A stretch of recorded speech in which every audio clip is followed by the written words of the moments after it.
Hi everybody, నమస్తే. ఈ వారం వచ్చిన మరో cinema Arjun son of Vyjayanthi. ఈ మధ్యకాలంలో కాస్త ఈ వారం వచ్చిన 2 సినిమాలు కూడా పబ్లిసిటీ విషయంలో కానీ, సినిమాలకు బడ్జెట్ తీసుకురావడంలో కానీ, ఇవన్నింటిలో కూడా ఇటు ఓదిలా 2 కానీ, ఇటు అర్జున్ సన్ ఆఫ్ వైజయంతి కానీ 2 పోటాపోటీగా బాగానే నడిచాయి. సో థియేటర్ల దగ్గర కాస్త కోస్త ఓపెనింగ్ అందుకోవడానికి, ఎందుకంటే థియేటర్లు సరిగ్గా కళకళ ఆడట్లేదు, ఇలా టైంలో 2 సినిమాలు వచ్చాయి. సో ఏదో 4 టికెట్లు తెగుతాయి, బడ్జెట్ వచ్చింది అనుకునే సినిమా. ఇప్పుడు ఈ సినిమా ఎలా ఉంది అన్నది చూద్దాం. సో చాలా కాలం తర్వాత విజయశాంతి సీనియర్ హీరోని యాక్ట్ చేయడము, కళ్యాణ్ రామ్ సినిమా, తల్లి కొడుకుల సెంటిమెంటు, వదిలిన పబ్లిసిటీ మెట్లు, ట్రైలర్ ఇవన్నీ కలిపి సినిమా మీద ఒక ఇంతో పాజిటివ్ ఒపీనియన్ తీసుకొచ్చాయి. ఇప్పుడు ఈ సినిమా ఎలా ఉందో అన్నది చూస్తే ఒక పక్కా కమర్షియల్ ప్యాక్డ్ సినిమా అనమాట. ఇంకా క్లారిటీగా చెప్పాలంటే 80s 90s బిఫోర్ 2000 వచ్చే మన కోదండరామరెడ్డి, రాఘవేంద్రరావు గారు ఇలాంటి సినిమాలు, మన చిరంజీవి గారితో, వెంకటేష్ గారితో ఒక పెర్ఫెక్ట్ ప్యాక్డ్ సినిమా అంటారనమాట. ఆ క్యారెక్టర్లన్నీ కూడా ప్లాన్డ్గా వెళ్తాయి, ట్విస్టులు ఉంటాయి, ఒకే పద్ధతిగా ఉంటాయి. ఆ టైప్ సినిమా.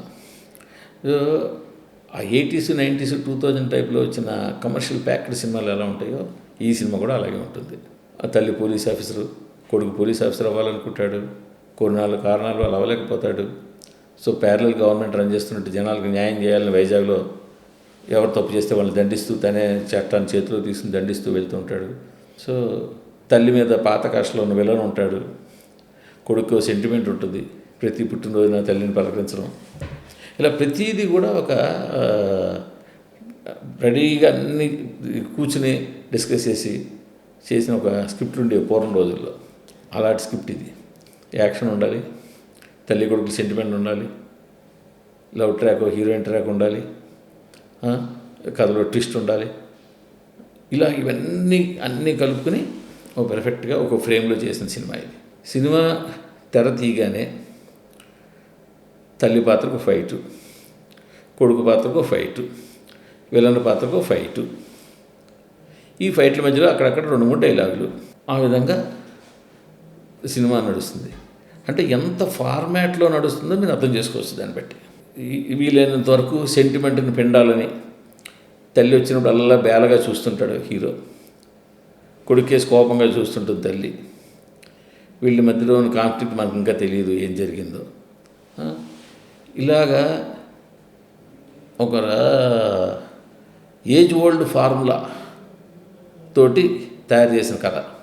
ఈ కథ సెకండ్ హాఫ్కి వెళ్ళిన తర్వాత ఎలా ట్విస్టులు టర్న్లు అవుతుంది, ఇవన్నీ మిగిలిన సినిమా. అయితే సినిమా మెయిన్ ఏంటంటే ప్రిడిక్టబుల్ స్టోరీ, కానీ దీన్ని ఆదుకునేది ఏంటంటే ఈ యాక్షన్ జోనర్ నచ్చేవాళ్ళు ఉంటారు కొంతమంది. ఫైట్లు, యాక్షన్ సీన్లు, ఎలివేషన్లు, ఇవి కొంతవరకు ఈ సినిమాకి ప్లస్ పాయింట్. ఎస్పెషల్లీ నందమూరి అభిమానులకి కావచ్చు, కళ్యాణ్ రావు గంట అభిమానులు కావచ్చు, వీళ్ళందరికీ కూడా ఏంటంటే కొంచెం మా హీరోని బాగా ఎలివేట్ చేశారు, మంచి యాక్షన్ సీన్ తీశారు ఇలాంటివి. బట్ కొత్త యాక్షన్ సీన్లా, కొత్తగా ఎలివేషన్స్ అన్నది ఎక్కడ ఏం కనపడదు. సినిమా మొత్తం మీద 2 సీన్లు దర్శకుడు కొత్తగా ఆలోచించాడు అనిపిస్తాయి. ఒకటి విలన్ని ఇంట్రడ్యూస్ చేసినప్పుడు ఒక బావిలో తీసిన సీన్, రెండోది క్లైమాక్స్. ఈ క్లైమాక్స్ గురించి మొదటి నుంచి అందరూ చెప్పుకుంటూ వచ్చారు. కళ్యాణ్ రామ్ గారు చెప్పారు, ఎన్టీఆర్ చెప్పారు, వీళ్ళందరూ కూడా చెప్పారు కళ్యాణ్ రామ్. సో ఆ క్లైమాక్స్ ఇప్పుడు సెకండ్ హాఫ్ స్టార్ట్ అయిన తర్వాత కూడా సినిమా ఏమీ కొత్తగా వెళ్ళదు, అనుకున్న రీతిలోనే ముందుకు వెళ్తుంటుంది. వన్స్ ప్రీ క్లైమాక్స్ నుంచి క్లైమాక్స్ చూసుకుంటే టోటల్ మొత్తం ఒక క్లైమాక్స్ లాగా ఉంటుంది. సో హైవీ క్లైమాక్స్, ఆ లెంగ్తీ క్లైమాక్స్ కొంచెం టీడియస్ అనిపిస్తుంది. పైగా మనకి ఏంటి అనిపిస్తుంది, వీళ్ళందరూ ఏదో చెప్పారు క్లైమాక్స్లో ఏదో ఉంది, క్లైమాక్స్లో ఏదో ఉందని. ఆ ఏదో ఉంది ఎప్పుడు వస్తుందని మనం చూడడం కోసమని ఈ చూస్తున్న దాని మీద ఇంట్రెస్ట్ కొంత తగ్గిపోతుంటుంది. ఏంటి ఇంకా కొడుతున్నాడు, వీళ్ళిద్దరు కొట్టుకుంటున్నారు, లేకపోతే ఈయనేమో హింస పెడుతున్నాడు, ఈయన బాధ పెడుతున్నాడు, ఇలాంటప్పుడు అసలు ఏదో చెప్పారు కదా క్లైమాక్స్కి, అదేంటి, అది ఎప్పుడు వస్తుంది అని చెప్పి ఇది మైండ్కి కనెక్ట్ అవుతుంది. ఈ కొట్లాట, ఈ తన్నడము, ఈ హింస, ఇదేది కూడా పెద్దగా కనెక్ట్ అవుతుంది. అది ఎప్పుడు వస్తుందని చూస్తుంటాం అనమాట. తీరా చూసి అది వచ్చిన తర్వాత చట్టుకుని అయిపోయింది, అది వచ్చిన 2 నిమిషాలు సినిమా అయిపోయింది.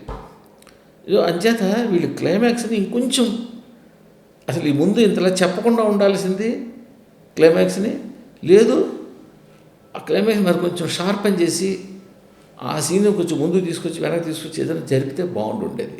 సో ఇలాంటి సినిమాకి ఏంటంటే బ్యాక్గ్రౌండ్ స్కోర్ బాగుంది, యాక్షన్ సీన్లు కొత్తగా డిజైన్ చేసుకున్నారు, అంతవరకు ఓకే. బట్ మిగిలిన ఏవైతే మామూలు అవన్నీ కూడా సవాల్ సినిమాలో చూసాం మనం. తల్లి కొడుకుల మధ్యన హీరో పక్కన ఉండే మనిషా, లేకపోతే ట్విస్టా, కరెక్ట్ ఆఫీసరా, ఇవన్నీ కూడా చూసి చూసి చూసి ఇదే ఫార్మాట్ని చూసి చూసి అరిగిపోయినాయి. సో ఇంకేదో కావాలన్నదానికి ఇప్పుడు ఇది సమాధానం అవ్వదు. సో ఆ రెగ్యులర్ ఫార్మాట్ సినిమా చూడొచ్చు, 4 ఫైట్లు, ఇవి ఒక ఫ్యామిలీ ఇలాంటివి. కానీ ఇందులో కూడా అసలు హింస అది ఎందుకు వెళ్తున్నారో నాకు అర్థం కావట్లేదు. మేకర్లు అందరూ కూడా హింస హింస హింస మీదకి వెళ్ళిపోతున్నారు. అదేంటది, యాసిడ్ నోట్లో పోసి తాగించడమా, యాసిడ్ అన్నంలో కలిపి తినిపించడమా, ఇంకా కనిపెట్టండి కొత్త కొత్త పద్ధతులు, జనాలు నేర్చుకుంటారు. ఏంటో అసలు ఇంత దారుణమైన, అంటే విలను వాడిని హింస పెట్టాడంటే లాగి కొట్టాడంటే మీకు సరిపోదు, లేదో లాఠీతో కొట్టాడంటే సరిపోదు, ఇంకేదో చెయ్యాలి, ఇంకా హింస పెట్టు, ఇంకా బాధ పెట్టు, విలన్ క్రూరత్వానికి పరాకాష్ఠగా చూపించేదన్నా. ఏంటో ఇది, ఎక్కడికి వెళ్తున్నారో ఈ డైరెక్టర్లు, ఈ కథలు. ఏమంటే కుర్రలు చూస్తున్నారు సినిమాలు, మీరు తీయండి, వాళ్ళు చూస్తూనే ఉంటారు. ఇప్పుడు ఇది ఎప్పటికి ఎండ్ అవుతుందో చూద్దాము. ఈ సంగతి పక్కన పెడితే retired police officers colony, retired police officer కాలనీలో ఒక్క విజయశాంతి మాత్రం వీరత్వం చూపిస్తుంది, ఫైట్ చేస్తుంది, తుపాకీ పట్టుకుంటుంది, అన్నీ చేస్తుంది. ఈ సోకాళ్ళు 100 మంది పోలీస్ ఆఫీసర్ రిటైర్ అయిపోయిన వాళ్ళంతా చేతులు ముడుచుకుని ఇలా పట్టుకుని ఈ విలన్ ముందు డిల్లమొహాలు వేసి కూర్చొని చూస్తుంటారు. మరి వాళ్ళు పోలీసులు పని చేయలేదా, వాళ్ళకి బాడీ ఫిట్నెస్ లేదా, వాళ్ళు కనీసం వాళ్ళు ఒక్కడు కూడా ఫైట్ చేయలేడా? ఒక విజయశాంతి ఆ చివరిని చేసిన తర్వాత ఆ రిటైర్డ్ పోలీస్ ఆఫీసర్ ఫ్యామిలీలో ఒక లేడీ ఎవరు లేచి, ఒరే ఆవిడ ఒక్కతే ఫైట్ చేస్తుంది, మనం కూడా చేయాలి కదా అంటే అని చెప్పి అప్పుడు వేస్తారా? ఏంటిది, ఇది అంత ఏజ్ ఓల్డ్ ఫార్ములా ఇది. అసలు ఒక మంచి పాయింట్ రాసుకున్నారు కళ్యాణరావు, ఆ పాయింట్ యాక్సెప్ట్ చేశాడు, చాలా బాగా చేశారు సినిమాలు. విలన్ ఇంట్రడ్యూస్ వరకు బాగా చేశారు, ఓకే విలన్ బాగా ఇంట్రడ్యూస్ చేశారు.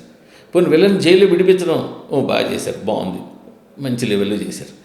బట్ ఇంకా మిగతా కూడా కొంచెం వీళ్ళంత అవి కొత్తగా ఆలోచించారు, మిగతా సీన్లు కూడా కొత్తగా ఆలోచించాలి కదా, కథను కూడా కొత్తగా నడపాలి కదా. సినిమా స్టార్టింగ్లో నక్సలైట్లతోటో యాంటీ సోషల్ ఎలిమెంట్స్ తోటో హీరోయిన్ ఫైట్ చేస్తుంటే, heroine means Vijayashanti garu fight చేస్తుంటే మిగతా పోలీస్ ఆఫీసర్లు అంతా టెంట్ దగ్గర కూర్చుని చూస్తుంటారు, అరే బాగానే కాలుస్తుంది ఈవిడ బాగానే ఫైట్ చేస్తుంది అని చెప్పి. అంటే ఇవన్నీ కూడా అయిపోయిన జమానా ఇదంతా. ఇప్పుడంతా కొత్త సినిమా కోరుకుంటున్నారు. మీరు థియేటర్ జనాలు రావట్లేదు ఎందుకంటే మీరు కొత్త సినిమా చూపించారు, వాళ్ళు పరిగెట్టుకు వస్తారు. మీరు కొత్త సినిమా, కొత్తగా తీసిన సినిమా కాదు కొత్త సినిమా అంటే, కొత్తగా తీయాల్సిన సినిమా, కొత్తగా చూపించాల్సిన సినిమా. సో అంచేత ఏంటంటే మీరు జనాల్ని తప్పు పెట్టే బదులు, జనాలు సిద్ధంగా ఉన్నారు. నందమూరి హీరో సినిమా వస్తుందంటే చేయడానికి ఎంతో కొంతమంది సిద్ధంగా ఉన్నారు. ఇవాళ నిన్న ఓపెనింగ్ వచ్చిందంటే కారణం అదే. సో అలాంటి వాళ్ళకి ఒక మంచి సినిమా, ఇంకా కొత్తగా ఆలోచించి ఇంకా డిఫరెంట్ సినిమా చేస్తే ఇంకా బాగుంటుంది కదా. ఆ దిశగా ఎందుకు ఆలోచించట్లేదు? ఎంతసేపు వైలెన్స్ సీన్లు ఇంకా ఎంత కొత్తగా ప్రజెంట్ చేస్తాం, కొత్త కొత్త ఆయుధాలు తయారు చేస్తాం, కొత్తగా చంపుదాం అనుకునే వాళ్ళు, అరే కథలు ఇంకా కొత్తగా ఎలా చెప్తాం? 1980s 90s 2000 అయిపోయింది, 10 20 అయిపోయింది, 30లోకి వచ్చేస్తున్నాం, 25. సో ఇప్పుడు ఇంకేం చేద్దాం చూడడం మానేసి, కథలు కొత్తగా వెళ్ళడం మానేసి, అవే కథలు ఉంటాయని చెప్పి, అదే స్క్రీన్ ప్లే ఉంటుందని చెప్పి, అదే రొటీన్ టెంప్లెట్లోకి వెళ్తే, సో బట్ ఈ సినిమా ప్లస్ పాయింట్ అంటే యాక్షన్ సీన్లు, background score, Kalyan Ram, heroine character పెద్ద ఏముంది, పెద్ద heroine character dummy character. Vijayashanti గారి యాక్షన్ సీన్లు ఆవిడ ఉన్న ఫిజిక్ వల్ల కొంతవరకు ఆ పోలీస్ ఆఫీసర్ క్యారెక్టర్ ఫిట్గా ఉన్నారు ఆవిడ. బట్ ఫేస్ క్లోజప్లోకి చూస్తే కొంచెం అది బికాజ్ ఆఫ్ యువర్ ఏజ్ అది కొంచెం ఫేస్లో కనిపిస్తుంది కదా, అది ఒక్కటి కొంచెం ఇబ్బందిగా ఉంది. మిగతా కూడా చాలా బాగానే ఉంది. సో టోటల్గా సినిమా ఒక యావరేజ్ సినిమా. Thank you.